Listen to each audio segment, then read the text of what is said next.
พื่อที่จะประเมินความสำเร็จได้ว่าเพื่อจะตอบได้ว่าไอการลงทุนกับของพวกเนี้ยมันมีผลลัพธ์จริงๆนะใช่ไหมทีนี้เวลาผมพูดเรื่องเนี้ยผมจะพยายามทำให้มันง่ายที่สุดผมก็เลยคิดเราจะทำยังไงแล้วก็บอกเวลาวิเคราะห์ซอฟต์พาวเวอร์เราก็ไปดูสิ่งที่เรียกว่า 3R analysis ใช่ไหมครับ R แรกคืออะไรครับ resort to non coercion คือไม่ใช่คุกคามคือโดยธรรมชาติถ้าเกิดว่ามีลักษณะข่มขู่คุกคามอันนั้นอาจจะไม่เข้าช่องของซอฟต์พาวเวอร์ละกล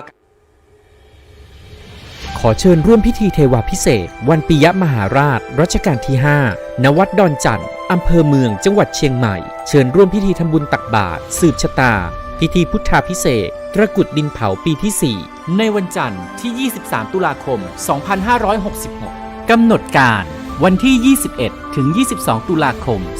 2566วัดรับบริจาคดอกกุหลาบแดงขาวชมพูจำนวนมากวันที่22ตุลาคม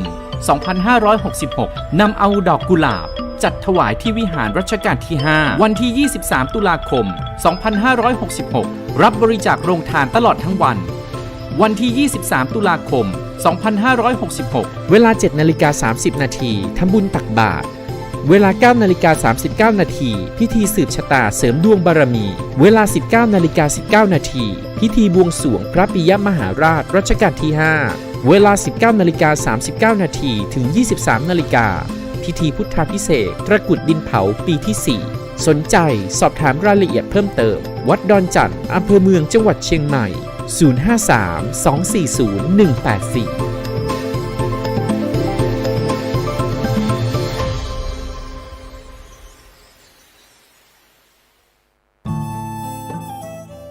ท่านกำลังติดตามรับฟังสถานีวิทยุกระจายเสียงพระพุทธศาสนาแห่งชาติและสังคมคลื่นเพื่อการศึกษาพระพุทธศาสนาและวัฒนธรรมระบบ FM 104.5 เมกะเฮิรตซ์รายการต่อไปเป็นรายการคดีโลกคดีธรรมเป็นศาสนาสำหรับชาติเราศาสนาในสมัยนี้เป็นของที่แยกจากชาติไม่ได้เป็นความจำเป็นที่เราทั้งหลายผู้เป็นไทยจะต้องมั่นคงอยู่ในศาสนาพระพุทธซึ่งเป็นศาสนาสำหรับชาติเรา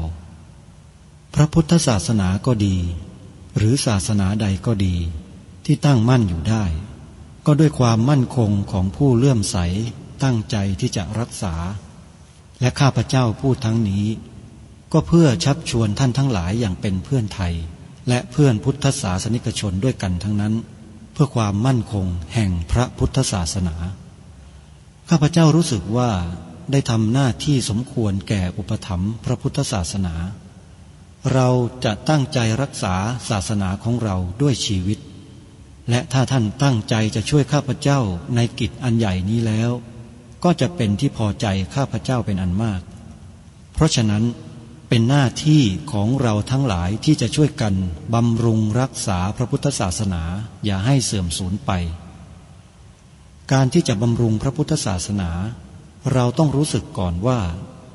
หลักของพระพุทธศาสนาคืออะไรเราจะถือว่าเราเป็นไทยด้วยกันหมดเราจะต้องรักษาความเป็นไทยของเราให้ยั่งยืนเราจะต้องรักษาพระพุทธศาสนาให้ถาวรวัฒนาการอย่างที่เป็นมาแล้วหลายชั่วโคตรของเราทั้งหลายพระบรมราโชวาทของพระบาทสมเด็จพระมงกุฎเกล้าเจ้าอยู่หัวรัชกาลที่6พระบรมราโชวาทก็ดีพระราชนิพนธ์ก็ดี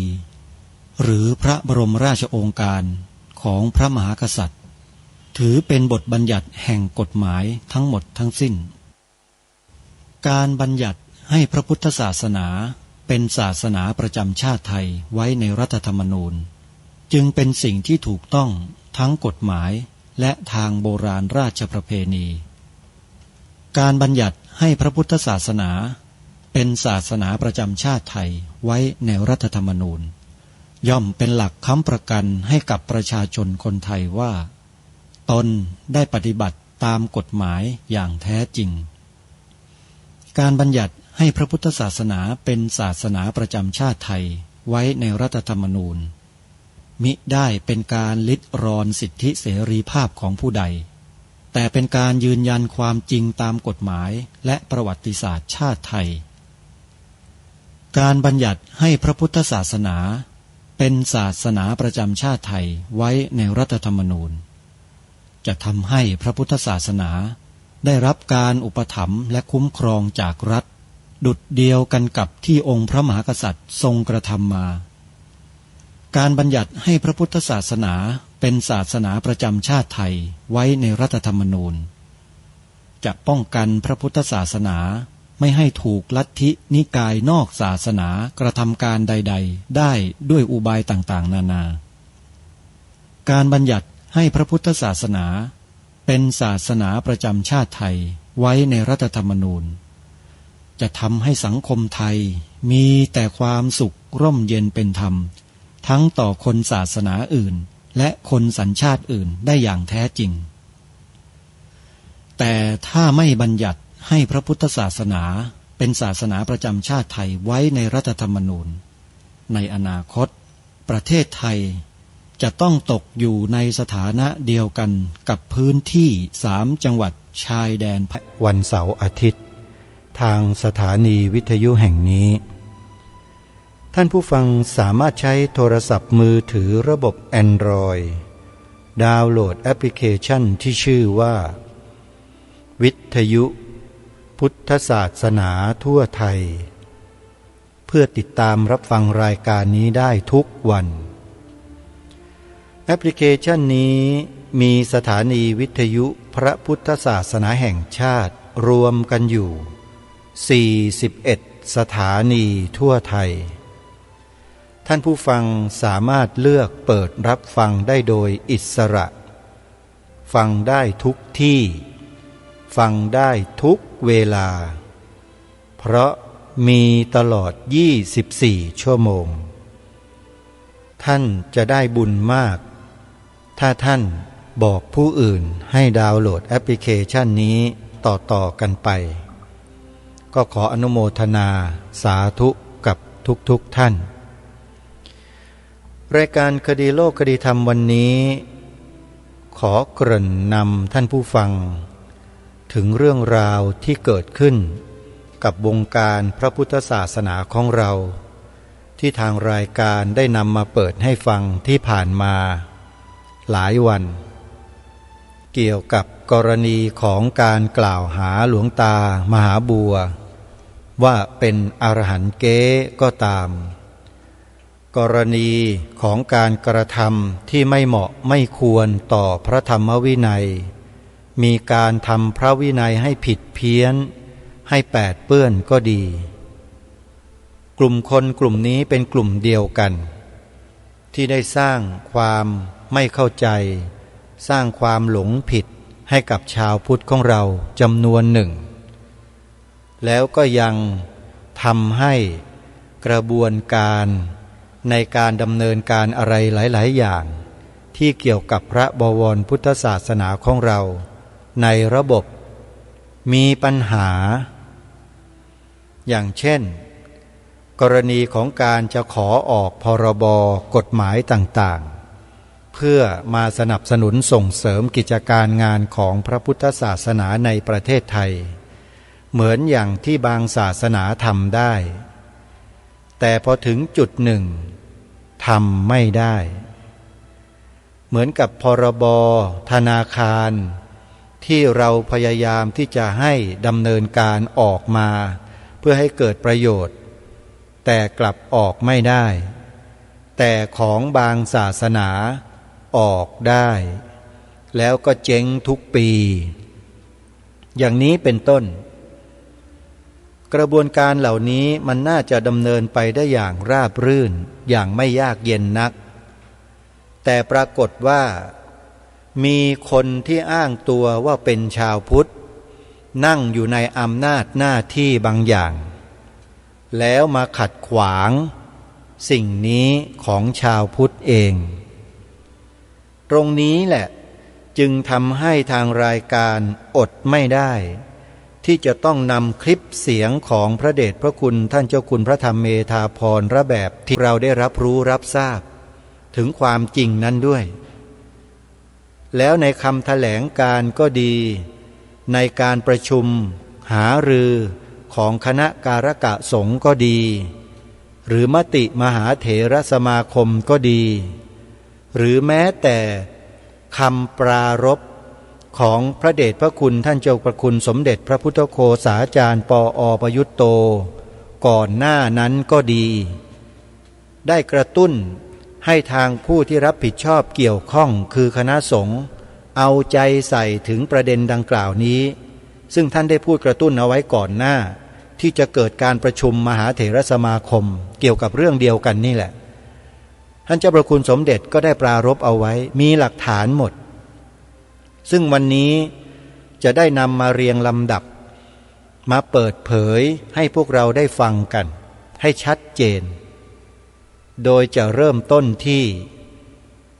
การบรรยายให้ข้อมูลให้ความรู้เรื่องกรณีสันติอโศกโดยท่านเจ้าประคุณสมเด็จพระพุทธโฆษาจารย์ปอ.ประยุตโตเมื่อครั้งที่ท่านเจ้าประคุณสมเด็จดำรงสมณศักดิ์ที่พระธรรมปิฎกปอ.ประยุตโตเมื่อปีพระพุทธศักราช 2531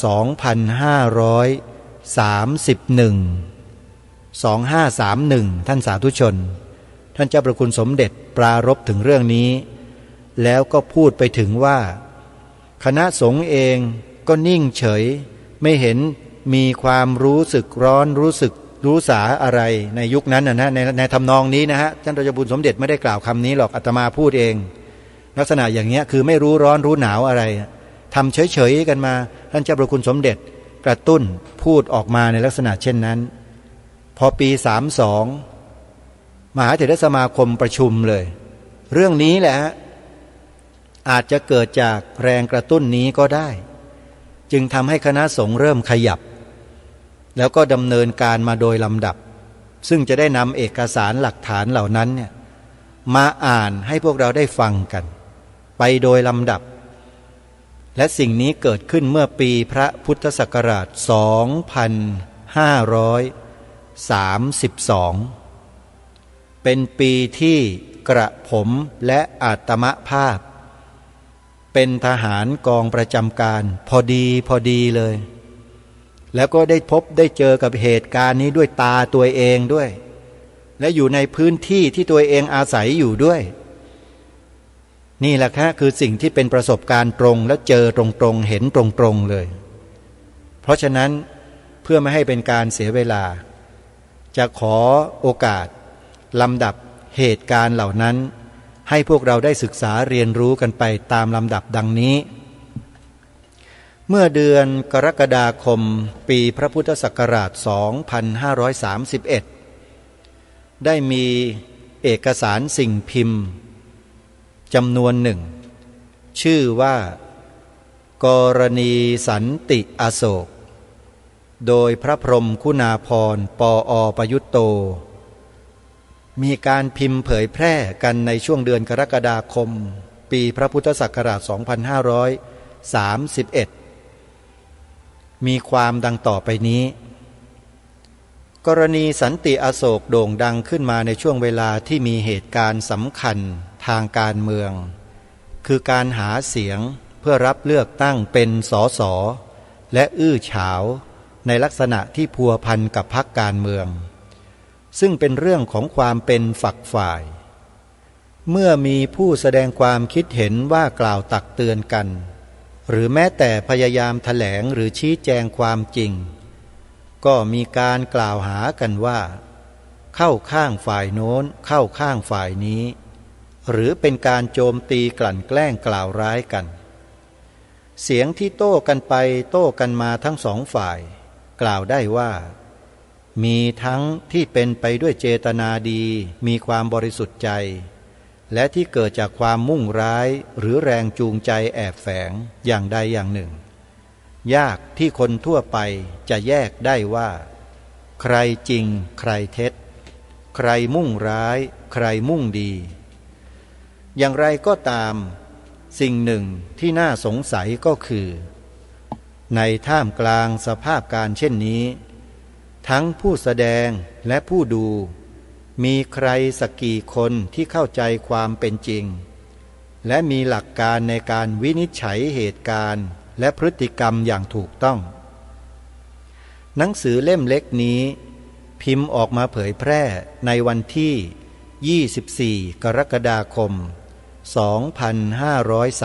2531 ตรงกับวันเลือกตั้งสมาชิกสภาผู้แทนราษฎรเป็นวันแห่งความเป็นกลาง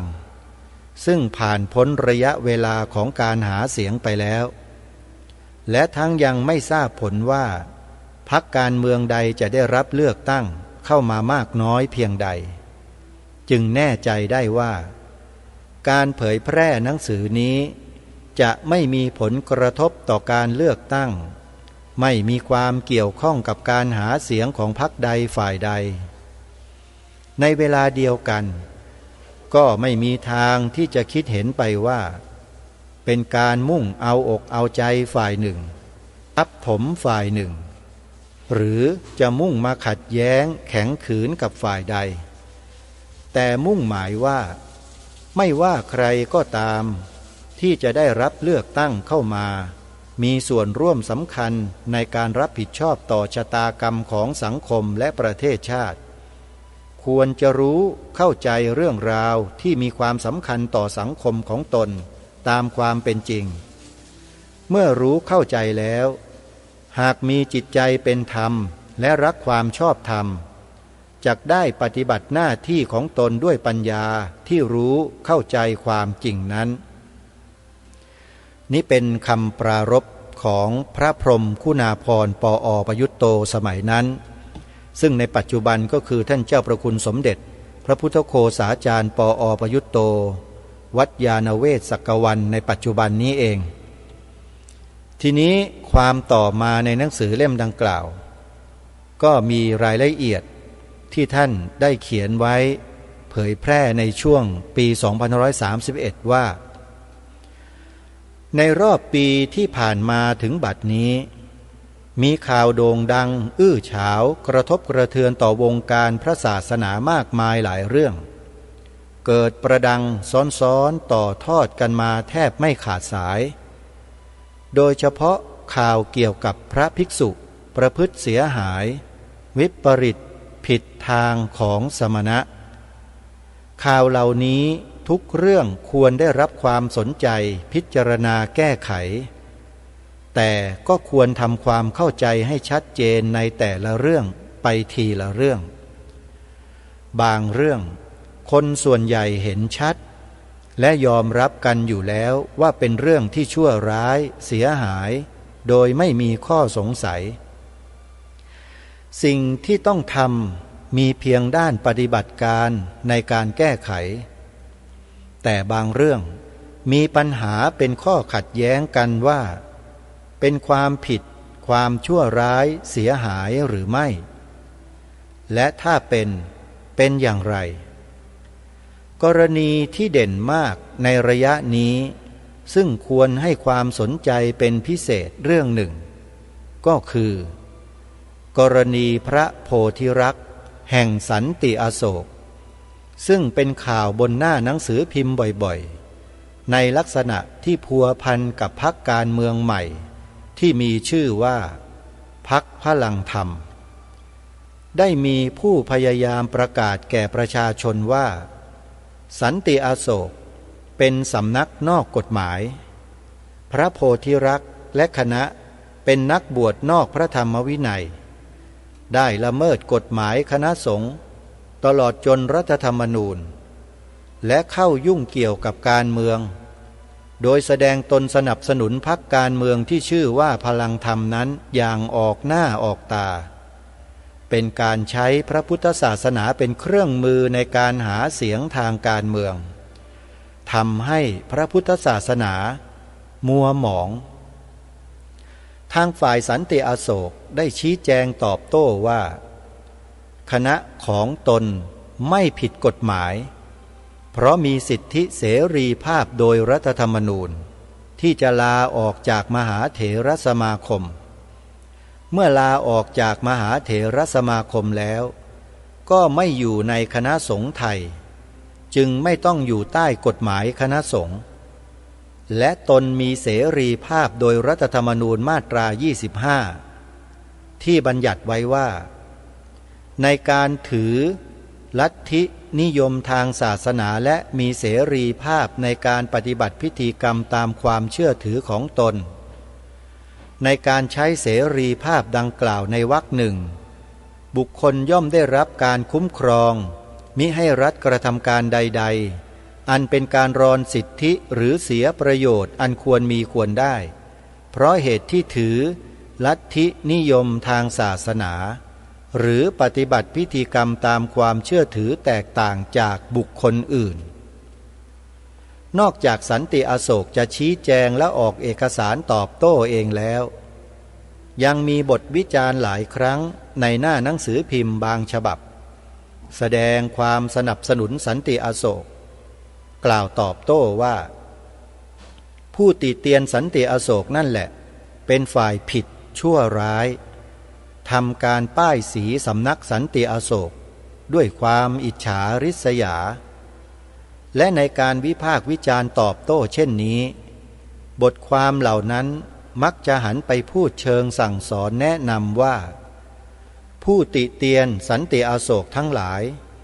ควรจะหันหลังกลับไปขจัดอลัชชีคราบผ้าเหลืองใบ้หวยเซ้งพระเสกไม้แกะรูปอวัยวะเพศมาบูชาไม่เข้าท่ากว่าหรือซึ่งการพูดทำนองนี้ก็เป็นวิธีปฏิบัติในการตอบโต้ที่สำนักสันติอโศกเองชอบใช้หรือยกมาอ้างทั้งโดยภาพและข้อเขียนปัญหาที่เกิดขึ้นนี้ถึงขั้นมีผลกระทบกระเทือนต่อพระศาสนาถ้าทำความเข้าใจและแก้ไขไม่ถูกต้องก็จะเกิดผลร้ายลุกลามเป็นอันตรายทั้งต่อพระศาสนาและต่อสังคมเป็นอย่างมากจึงเป็นเรื่องสำคัญที่ผู้รับผิดชอบต่อพระศาสนาและต่อสังคมควรเอาใจใส่หาทางแก้ไขให้ถูกต้องจะปล่อยปละละเลยนิ่งเฉยดูดายมิได้การเร่งรัดใส่ใจแก้ไขปัญหาเหล่านี้เป็นกิจที่พึงต้องทำโดยหลักอปริหานิยธรรมซึ่งภิกษุทั้งหลายจะต้องถือเป็นสำคัญและตั้งใจปฏิบัติดังความในข้อ2ว่าตราบใดภิกษุทั้งหลายยังพร้อมเพรียงกันประชุมพร้อมเพรียงกันลุกขึ้นแก้ไขสิ่งเสียหายพร้อมเพรียงกันทำกิจที่สงฆ์พึงทำตราบนั้นพึงหวังความเจริญได้ไม่มีเสื่อมเลยในกรณีนี้ปัญหาที่เป็นข้อโต้แย้งซึ่งจะต้องพิจารณาวินิจฉัยกันให้แน่ชัดลงไปก็คือสำนักสันติอโศกละเมิดกฎหมายจริงหรือไม่ประพฤติผิดธรรมวินัยจริงหรือไม่ตลอดจนว่าใช้พระพุทธศาสนาเป็นเครื่องมือหาเสียงให้แก่พรรคการเมืองทำให้พระพุทธศาสนามัวหมองจริงหรือไม่แต่ในการชี้แจงหรือตอบโต้ของสันติอโศกและผู้ที่สนับสนุนมักกล่าวแย้งให้หันไปสนใจปัญหาภิกษุประพฤติเหลวไหลประกอบเดรัจฉานวิชาค้าสวรรค์ค้าเครื่องรางของขลังและพูดทำนองว่าชาวคณะสันติอโศกไม่ได้ประพฤติเหลวไหลเช่นนั้นเลยทำไมจึงมาเบียดเบียนสำนักสันติอโศกไม่ไปจัดการกับภิกษุอรัชชีเหลวไหลนั้นเล่าความจริงการที่ชาวสันติอโศกไม่ประพฤติเหลวไหลเช่นนั้นก็เป็นความดีของชาวสันติอโศกในแง่นั้นไม่มีใครเถียงแต่ก็ไม่เป็นหลักประกันว่าเมื่อชาวสันติอโศกไม่ประพฤติเหลวไหลอย่างนั้นแล้วชาวสันติอโศกจะไม่กระทำความผิดอย่างอื่นในการพิจารณาแก้ไขปัญหาสังคมหรือปัญหาใดๆก็ตามจะต้องเอาหลักการแห่งความถูกต้องดีงามเป็นบรรทัดฐานหรือเป็นเกณฑ์ตัดสินโดยยกเอากรณีที่เป็นปัญหาขึ้นมาวินิจฉัยเป็นเรื่องๆไป ไม่ใช่แก้ปัญหาด้วยวิธีเอาปัญหากับปัญหามาเกี่ยงกันหรือเอาปัญหากับปัญหามาวัดกันถ้าเราขีดเส้น2 เส้นแล้วปรากฏว่าเส้นกอไก่คดแต่เส้นขอไข่คดมากกว่าสิ่งที่จะใช้วัดความคดและแก้ไขเส้นให้ตรงก็คือไม้บรรทัดไม่ใช่เอาเส้นขอที่คดมากกว่ามาวัดเส้นกอการที่เส้นขอคดมากกว่าย่อมไม่ช่วยให้เส้นกอกลายเป็นเส้นตรงขึ้นมาได้และก็ไม่ควรเป็นเหตุให้เราต้องงดเว้นการแก้ไขเส้นกอให้ตรงถ้าคณะสันติอโศกทำผิดจริงการที่ภิกษุพวกหนึ่งประพฤติเลวร้ายวิปริตมีบอกใบ้หวยเป็นต้นก็ไม่ทำให้คณะสันติอโศกพ้นความผิดไปได้และไม่ควรเป็นเหตุให้ต้องละเว้นการแก้ปัญหาเกี่ยวกับสันติอโศกบุคคลผู้หนึ่งลอบตั้งโรงงานผลิตสารพิษโดยไม่ได้รับอนุญาตเขาถูกดำเนินคดีว่าทำผิดกฎหมายถ้าเขาพูดว่าคนอื่นพวกโน้นจำนวนมากมายประพฤติชั่วร้ายปล้นฆ่าหลอกลวงผู้คนทำไมไม่ไปจัดการกับคนเหล่านั้นทำไมจึงมากลั่นแกล้งตัวเขาซึ่งไม่ได้ทำความชั่วร้ายอย่างนั้นเลยการพูดของเขานั้นใครๆก็เห็นได้ชัดว่าเป็นการไม่ถูกต้อง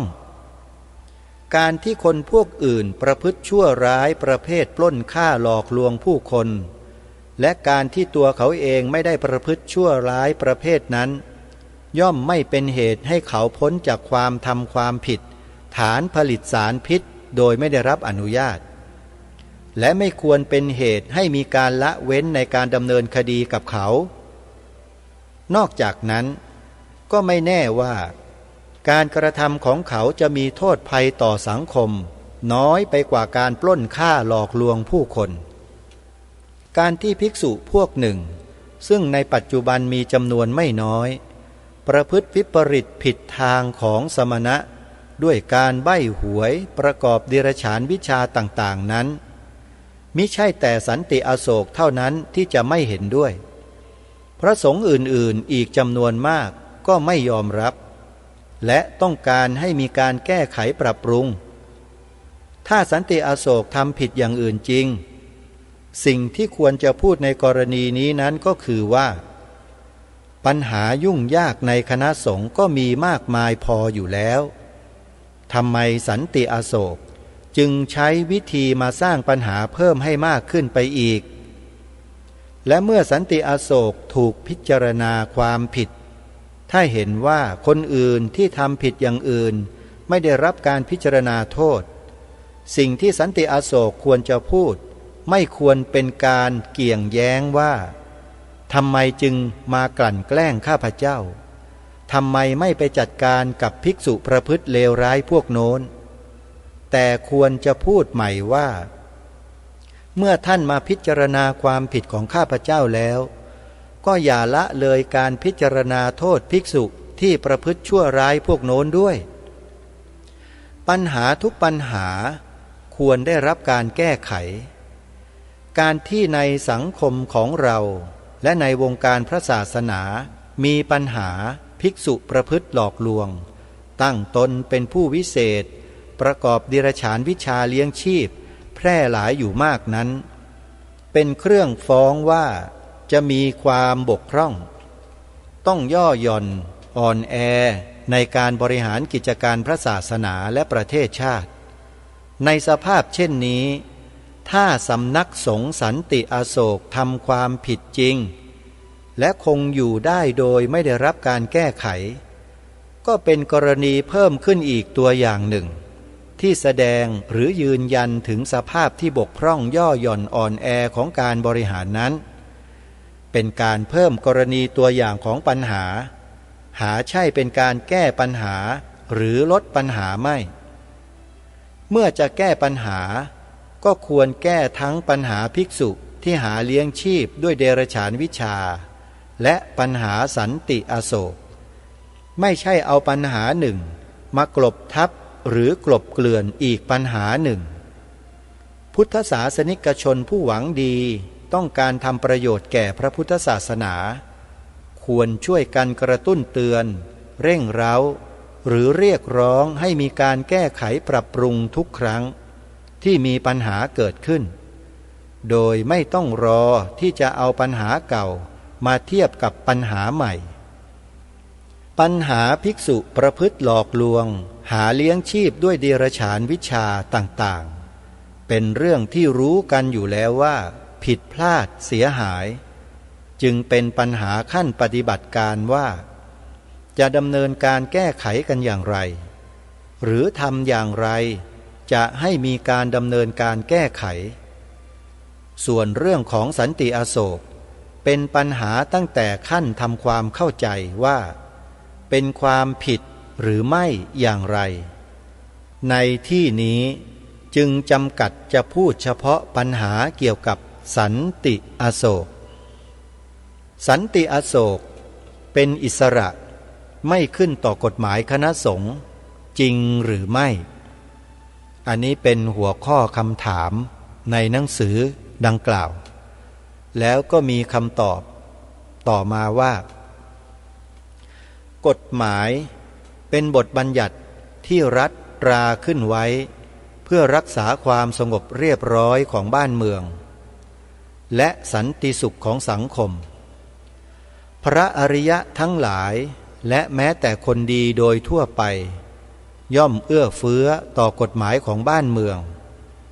และตามความเป็นจริงกฎหมายของบ้านเมือง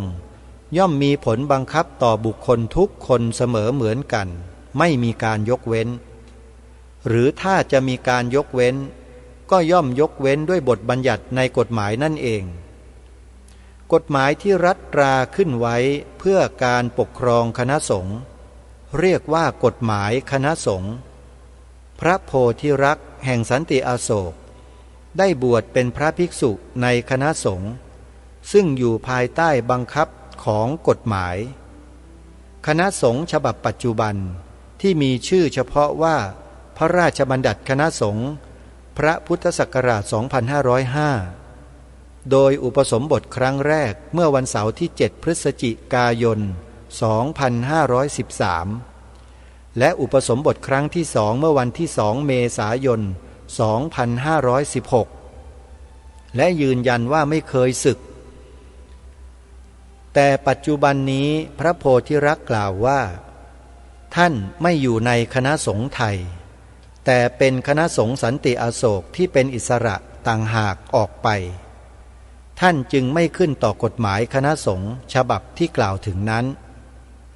และเมื่อท่านไม่ปฏิบัติตามกฎหมายคณะสงฆ์ท่านจึงไม่ผิดกฎหมายการที่พระโพธิรักษ์กล่าวว่าท่านไม่อยู่ในคณะสงฆ์ไทยนั้นท่านอ้างเหตุผลว่าท่านได้ลาออกแล้วจากคณะสงฆ์ไทยโดยได้ลาออกจากมหาเถรสมาคมท่านจึงไม่อยู่ใต้การปกครองของมหาเถรสมาคมและจึงไม่ต้องขึ้นต่อกฎหมายคณะสงฆ์อีกต่อไปประเด็นปัญหาอยู่ที่ว่าพระโพธิรักษ์ได้ออกไปแล้วจากคณะสงฆ์ไทยจริงหรือไม่ถ้าออกไปแล้วจริงท่านก็ไม่ต้องขึ้นต่อกฎหมายคณะสงฆ์ไม่ต้องอยู่ในการปกครองของมหาเถรสมาคมการเข้าอยู่ในคณะสงฆ์ไทยและการออกจากคณะสงฆ์ไทยกำหนดด้วยอะไรการอยู่ในคณะสงฆ์ไทยหมายถึงการเป็นพระภิกษุสามเณรในคณะสงฆ์ไทยความเป็นพระภิกษุสามเณรเกิดขึ้นจากการบวช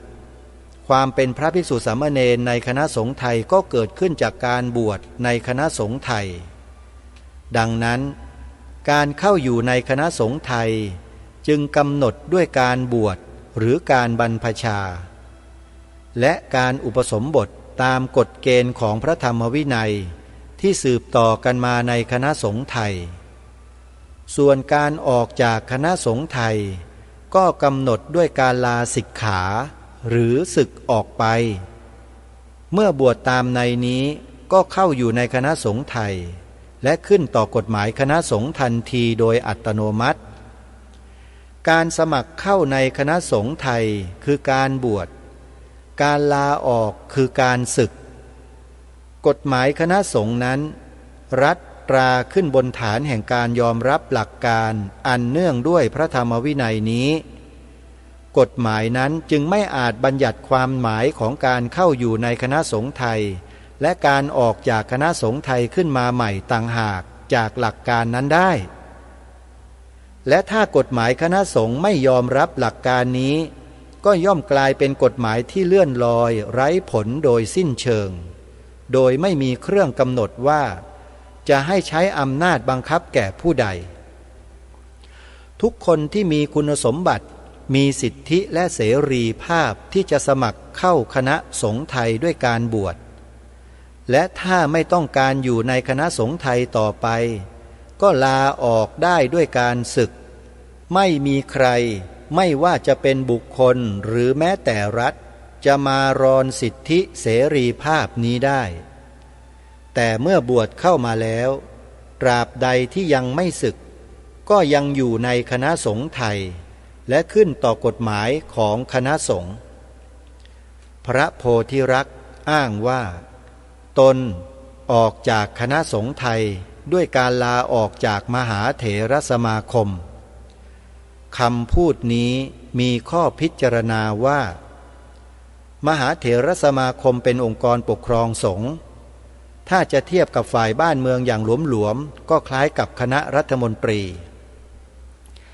ข้อที่หนึ่งถ้าพระโพธิรักษ์หมายความว่าท่านลาออกจากมหาเถรสมาคมโดยตรงคำพูดของท่านก็ไม่มีความหมายใดๆเลยเพราะท่านไม่ได้เป็นกรรมการมหาเถรสมาคมไม่อยู่ในมหาเถรสมาคมอยู่แล้วท่านก็ไม่มีสิทธิ์และไม่มีความจำเป็นอะไรที่จะต้องลาออกจากมหาเถรสมาคมเหมือนกับคนที่ไม่ได้เป็นรัฐมนตรีก็ไม่มีสิทธิ์และไม่มีความจำเป็นอะไรที่จะต้องขอลาออกจากคณะรัฐมนตรี 2. ถ้าพระโพธิรักษ์หมายความว่าท่านลาออกจากการปกครองของมหาเถรสมาคมท่านก็ต้องลาสิกขาเพราะเมื่อยังอยู่ในคณะสงฆ์ไทยก็ย่อมอยู่ใต้อำนาจปกครองของมหาเถรสมาคมโดยอัตโนมัติเมื่อลาสิกขาออกจากคณะสงฆ์ไทยก็พ้นจากการปกครองของมหาเถรสมาคมโดยอัตโนมัติเช่นกันโดยในนี้การลาออกจากมหาเถรสมาคมของพระโพธิรักษ์จึงไม่มีความจำเป็นไม่มีผล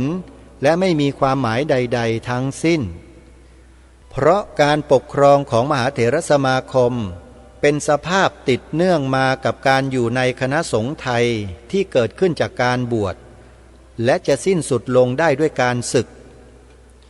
อันที่จริงพระภิกษุสามเณรทั้งหลายที่บวชเข้ามาก็ไม่เคยได้ยินว่ามีท่านผู้ใดบอกแจ้งประกาศตัวขอสมัครเข้าอยู่ใต้การปกครองของมหาเถรสมาคมถ้าการอยู่ในปกครองของมหาเถรสมาคมต้องมีการสมัครต่อมหาเถรสมาคมหรือประกาศแจ้งความสมัครใจให้ปกครองก็คงไม่มีภิกษุสามเณรอยู่ใต้อำนาจการปกครองของมหาเถรสมาคมเลยในทำนองเดียวกันถ้าการพ้นจากอำนาจการปกครองของมหาเถรสมาคมจะสำเร็จได้ด้วยการแจ้งความจำนงพูดหรือประกาศว่าขอลาออกจากการปกครองของมหาเถรสมาคมก็หวังได้แน่นอนว่าจะมิใช่มีเพียงพระโพธิรักษ์และคณะของท่านเท่านั้นที่จะขอลาออกพระภิกษุสามเณรอีกจำนวนมากมายก็คงขอลาออกด้วยเช่นเดียวกันและย่อมมิใช่เพียงพระโพธิรักษ์กับคณะเท่านั้นที่จะลาได้พระภิกษุสามเณรอื่นๆก็ย่อมต้องลาได้เช่นกันโดยเฉพาะพระภิกษุรูปใดจะทำความผิดหรือถูกดำเนินคดีก็คงจะขอลาออกจากการปกครองของมหาเถรสมาคมเสียก่อนอย่างแน่นอนถ้าพระโพธิรักษ์กับคณะลาออกได้พระภิกษุสงฆ์สามเณรอื่นก็ต้องลาออกได้เช่นเดียวกันนี่ก็เป็นบทความในหนังสือกรณีสันติอโศกที่นำมาอ่านให้ท่านทั้งหลายได้ฟัง ท่านเจ้าพระคุณสมเด็จพระพุทธโฆษาจารย์ท่านได้พูดได้เขียนหนังสือนี้ไว้ ก่อนที่กรรมการมหาเถรสมาคมจะมีการประชุมออกเป็นมติตั้งคณะการกะสงฆ์มาจัดการกับสันติอโศกในปีพระพุทธศักราช 2532 เรื่องราวความเป็นมามันเป็นอย่างนี้แล้วเดี๋ยววันพรุ่งนี้เรามาฟังกันต่อที่ท่านเจ้าพระคุณสมเด็จที่ท่านได้เขียนไว้ในหนังสือยังไม่จบนะฮะสำหรับวันนี้เวลาของรายการหมดท่านผู้ฟังต้องขอสมมุติยุติไว้แต่เพียงเท่านี้ขอความสุขความสวัสดีในธรรมแห่งองค์สมเด็จพระบรมศาสดาสัมมาสัมพุทธเจ้าจงปรากฏเกิดมีขึ้นในจิตใจของท่านผู้ฟังทุกท่านทุก